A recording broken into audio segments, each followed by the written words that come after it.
Eu quero perguntar pro Paulinho da reverberação do documentário do Dinesh de Souza, o Paulinho, sobre a questão do 2000 Mules, né? O nome do documentário que fala sobre a conturbada eleição aí dos Estados Unidos. Boa tarde. Tudo bem, pessoal? Boa tarde. Sempre um prazer estar aqui com todos vocês. Rapaz, esse documentário é uma das coisas mais importantes que aconteceram nos últimos tempos, porque eu ainda não terminei de assisti metade ainda, mas só por falta de tempo. Ele é construído de uma forma muito interessante, porque ele pega grandes nomes da direita americana que eram céticos em relação a se tinha havido ou não fraude na eleição americana. E você pega algumas pessoas que achavam que não tinha havido, por exemplo, o Dennis Prager. Dennis Prager é um cara aqui famosíssimo nos Estados Unidos, tem um canal chamado PragerU, que muita gente no Brasil assiste porque eles têm vídeo em português, que explicam conceitos complexos de forma simples. E eles pegam essas pessoas e elas, no início, elas achavam que não existia fraude, estavam em dúvida. Por quê? Porque a imprensa fez uma cobertura muito ruim sobre a questão das fraudes nas eleições americanas, muito ruins. E tem um motivo para isso. O primeiro motivo é a maior parte da imprensa é controlada pela esquerda. Isso é natural. Então, como as fraudes tinham ocorrido em favor do Joe Biden, a maioria dos jornalistas, eles são inescrupulosos. Eles seguem a tese do Walter Lippmann, que é o pai do jornalismo moderno, que diz o seguinte: o importante é você fazer a opinião pública acreditar no que você quer que ela acredite. Se você tiver que mentir um pouquinho para as pessoas acreditarem nas coisas que você acha que são importantes, minta. Porque o William Bonner já falou isso uma vez, né? Ele disse assim, o espectador do Jornal Nacional, ele é o Homer Simpson. Ele é um sujeito idiota. Então, o jornalista normal, principalmente o jornalista de esquerda, ele enxerga o público como imbecil e ele fala o seguinte: se o público tiver acesso a todas as informações, ele vai chegar às conclusões que eu considero erradas. E como eu, jornalista, sou um sacerdote da verdade, eu não quero que o público chegue às conclusões erradas. Eles precisam chegar às minhas mesmas conclusões. Então, a parte da imprensa de esquerda mentiu e encobriu de forma assim desgraçada a quantidade enorme de indícios de fraude generalizada nas eleições americanas. Isso a esquerda, isso a imprensa de esquerda, né? Que é o fenômeno que a gente está acostumado no Brasil. Mas, por outro lado, você tem aqui nos Estados Unidos alguma imprensa chamada imprensa de direita. Por exemplo, a Fox News, que é disparada a líder de audiência aqui nos Estados Unidos nas redes de televisão. E todos os americanos de direita assistem a Fox News. Para vocês terem uma ideia, a audiência da Fox News no trimestre passado foi 4 vezes a audiência da concorrente CNN. A CNN hoje é terceiro lugar aqui nos Estados Unidos em rede de notícia, é uma rede bastante decadente. No Brasil não está muito diferente disso, não. Mas... Fala mal da nossa co-irmã, não. Exato. É nossa co-irmã. É co-irmã. Co-irmã falando mal. Acho que está em terceiro lugar na audiência tomando um couro da PAN, tá. Então não posso fazer nada. Contra fatos, não há argumentos. E aqui nos Estados Unidos está também, vão muito mal. Mas o que acontece com a Fox News? A Fox News tem duas coisas. Primeiro, tem um lado de briga pessoal do dono da Fox News, o Rupert Murdoch, com o Donald Trump. O Rupert Murdoch não gosta do Donald Trump. Sempre tiveram um embate pessoal. A audiência da Fox gosta do Trump, mas o dono da Fox não gosta do Trump. Então tem esse lado. Agora tem um outro lado de que muita gente da direita tem preocupação, e é legítimo, tem preocupação com as instituições. Então as pessoas viraram e falaram assim: a gente não está conseguindo provar esse troço. Em vez da gente falar que tem, vamos não cobrir, porque... isso está causando confusão demais. No final das contas, se ficar provado que houve fraude, não existe sistema, não existe nada na Constituição americana para reverter isso. E no final, vamos aturar a fraude se tiver havido, em nome da estabilidade das instituições, que é uma coisa que o conservador faz muito. Ele não gosta de ruptura. Então, ele às vezes aceita tomar para garantir a estabilidade das coisas. Então, por causa disso, muita gente tinha dúvida se tinha ou não fraude nas eleições americanas. O que esse documentário, 2000 Mules, né, 2.000 mulas, 2.000 burros, sei lá como é que você quer traduzir, mas o que esse documentário do já diretor premiado aqui, o Dinesh de Souza, faz, é que ele pega essas pessoas céticas e ele vai, aos poucos, mostrando as evidências para elas, e eu já sei o final, spoiler, até que elas terminam. O documentário é tão convincente que no meio você já tá assim, cara, é muito absurdo, é muita sacanagem o que aconteceu, e é incrível que a sociedade americana não tenha tido capacidade de reação a esse tipo de coisa, e que, na verdade, um grupo de um consórcio de imprensa dominante, junto com um establishment que controla as instituições americanas, tenha agido debaixo da covardia dos políticos de direita, da Suprema Corte Americana, de diversos juízes, que viraram e falaram assim, irmão, eu sei que houve fraude, talvez tenha até havido, mas eu não quero comprar essa briga. Isso. Eu desafio qualquer um, e eu faço esse convite aos meus colegas, topo até fazer uma live, um react, com todos os meus colegas de esquerda da Jovem Pan. O Felipe Pena, o Guga Noblar, a Amanda, quem mais que tem aí de esquerda? Porra, tem esquerda aqui que não acaba mais. Você vai ficar até às 5 da tarde. Até às 5 da tarde você vai ficar falando aí os canhoteiros que tem aqui. Você paga. Eu pago aqui. Custa $29, $29,99. Eu pago para cada um deles assistirem o documentário e darem as opiniões deles e depois dizerem, não houve fraude, o documentário é ruim. Agora, deixa eu perguntar... Deixa eu perguntar um negócio para você, meu querido Paulinho. Aí não tem um TSE, não é? Nos Estados Unidos não existe o TSE. Quem é que controla isso nas eleições? É o juiz local? É localmente que é controlado isso? Como é que é esse controle aí?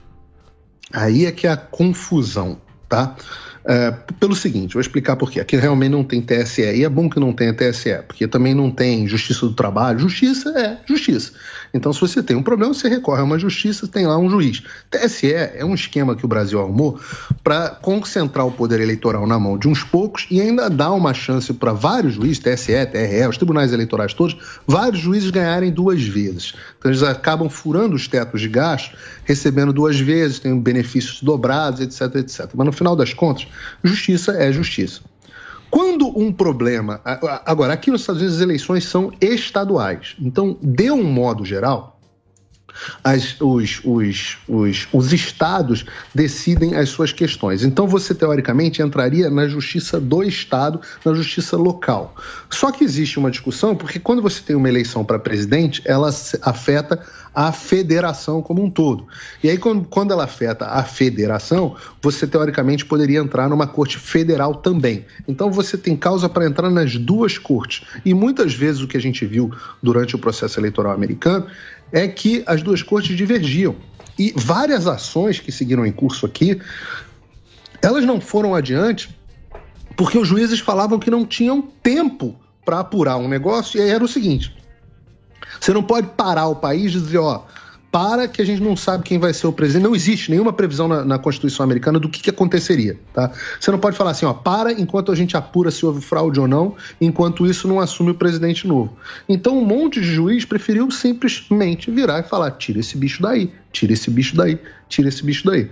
Mas do ponto de vista de evidência, da quantidade da solidez dos dados apresentados, sejam imagens de vídeo, mas também o cruzamento de big data, de grandes dados, de pessoas que votaram em 2 lugares, pessoas que votaram depois de terem morrido, depois de terem se mudado, todos esses números, o número de eleitores votando sendo maior que o número de eleitores registrados, tudo isso mostrou que houve sim, ou melhor, tudo indica que houve sim fraude generalizada nas eleições americanas. E, Paulo, e agora? Pode tirar o Joe Biden, porque está ficando claro que houve fraude? Não tem como, não há mecanismo na Constituição americana. Joe Biden continuará presidente dos Estados Unidos, mesmo tendo sido eleito, muito provavelmente, debaixo de fraude. Ô Paulo, vamos falar agora a respeito do Elon Musk, que já prometeu reverter o banimento do Trump no Twitter. Como que isso aí está reverberando? Porque aqui teve até matéria falando como sair da rede social de Elon Musk, né? E aí nos Estados Unidos, como que tá esse caso aí? Cara, desde o início... Não sei se vocês lembram, existe uma coisa aqui nos Estados Unidos que chama Project Veritas. É uma organização de investigação que faz um trabalho muito bom, e eles se infiltram em entidades, já se infiltraram dentro da CNN, mostraram os diretores da CNN dizendo que queriam fazer matéria contra o Trump, que era para bater no Trump, etc, etc. Uma das coisas que eles conseguiram foi a gravação de uma reunião interna do Twitter.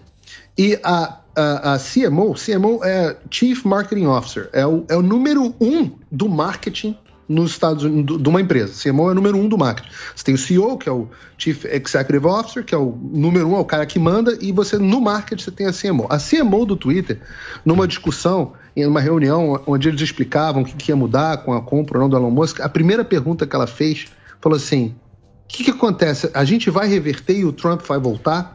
Ou seja, a pessoa de marketing do Twitter estava apavorada. A principal preocupação dela era se o Twitter ia ou não permitir a volta do Donald Trump. Falei Elon Musk, não, Donald Trump. Se ia permitir ou não a volta do Donald Trump. Então, assim, a esquerda hoje tem urticária com a possibilidade do livre discurso. Se as pessoas puderem falar, eles sabem que a narrativa de esquerda não sustenta. Por isso eles pegam qualquer informação que eles não gostam e classificam o que o Alexandre de Moraes faz, o que o Barroso faz, o que a imprensa faz. Ela chama de desinformação, fake news. Então eles morrem de medo que as pessoas possam falar. E o Donald Trump fala o que pensa. Ele fala à vontade. E eles ficaram desesperados e arrumaram uma desculpa para tirar o Donald Trump. Essa história de que tiraram o Donald Trump, que o Donald Trump era uma ameaça para a democracia, ameaçava atos violentos, isso é uma balela. Isso é uma balela. Não tiram Ayatollah, não tiram o presidente de Cuba, não tiram Nicolás Maduro, não tiram um monte de gente, Talibã, não tiram um monte de gente. Tá todo mundo lá.